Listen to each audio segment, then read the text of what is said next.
Hello everyone. Welcome back. Today, we're going to learn the difference between and among. These two prepositions both describe position or relationships, but they're used in different situations. Let's begin with between. We use between when talking about two people, two places, or two things. It shows a clear connection or position from one item to another. The basic structure is between plus two nouns. Here are some examples. Between Tom and Jack. Between two houses. Between Monday and Friday.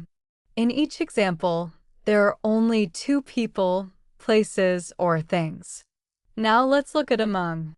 We use among when talking about three or more people or things, or when we mean a group.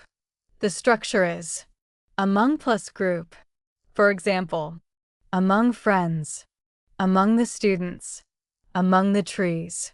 Here, we are not talking about just two items. We are talking about a group. So, what's the key difference? Between is used for two. Among is used for three or more, or a collection of people or things. Here's an easy trick to remember. Think of the number.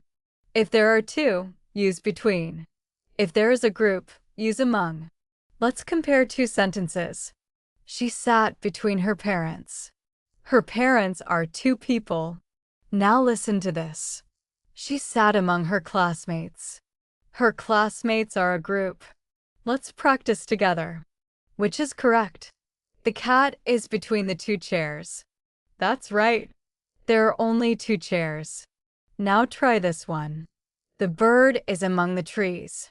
Excellent. Trees form a group.